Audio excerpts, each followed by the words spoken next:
want to talk some more about this situation with the missionaries in Haiti.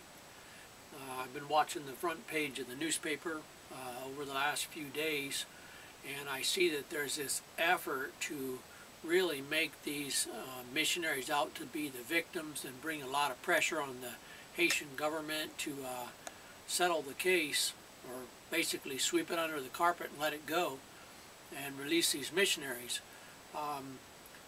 However,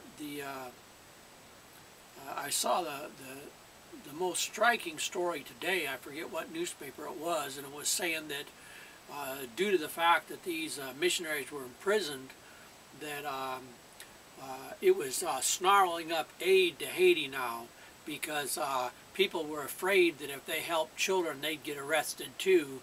And how many children are going to die because the Haitians are holding these missionaries and causing the whole thing to bottleneck. And it's the most ridiculous thing I ever heard, to try to leverage pressure on the Haitian government over this case by blaming them now for everything, when these missionaries knew that what they were doing was illegal, and that these children weren't orphans, and that they didn't have paperwork for them, and they had been warned. You know, you go into some place and you take 30 children, and then you try to deceive people as to who those children are and what the circumstances are around their lives, and then try to pass off that you're rescuing orphans. Well, they knew that half or more of those kids weren't orphans, and so I think it's pathetic. It's worse than pathetic that the U.S. media would now try to blame the suffering of children in Haiti on the fact that these missionaries got arrested for trying to pull off a crime. And this is how boneheaded America's become about anything that America does is right and everything that everybody else does is wrong, okay? And we have missionaries in Thailand, Australian, American, European, who know very well the children aren't orphans, but all their literature states that the children are orphans or they're abandoned or something. It's the exact same thing that these missionaries in Haiti were pulling off. Yet no one's getting arrested in Thailand. There's no investigations. There's no investigative journalism. It's just like you can do what you want in Thailand, you know.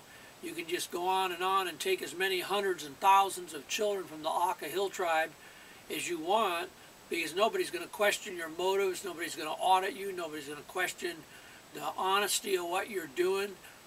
What happened to family values? These white missionaries are so intent on getting little children, other people's little children, and you would not believe that these are even the people that ever talk about family values, the LeHaye, Dobson types. These are nutcases. And they're running around the world in other countries where there's no limits on what they do, and taking children and then telling their sponsors that these are orphans, just like what they did in Haiti, when they know in fact these children aren't orphans. They have parents. Those parents could be helped out, their communities could be helped out, and those children could grow up in their communities. But they don't want that, because they can raise money off these children. Like the Catholic priest told me, he says there's nothing like an orphanage for raising money unless it's a leper colony, but we don't have any of those to speak of anymore, except one up in Burma, and so now we have to settle with orphanages for raising money, and there's nothing like it. So basically it's like a McDonald's orphanage franchise. You go and take a bunch of children, get them any way you can, and then tell the churches you got an orphanage, and you're going to raise money for a big compound, and it's money hand over fist. And I got another word that I've seen this for 10, 15 years going on in Thailand, and the U.S. Embassy doesn't say nothing. The Thai government is not enforcing the protection of the rights of the child. UNICEF is not doing their job. In this case in Haiti brings it out clear as hell what these people are about, what they're up to, and the kind of blind support they have in America. I mean, this is like a stun gun to the brain when they say the word missionaries. Your brain is supposed to shut off, and you're supposed to believe that everything the missionaries was doing was right, and everything everybody else is saying is wrong. And that's the problem with the whole missionary concept.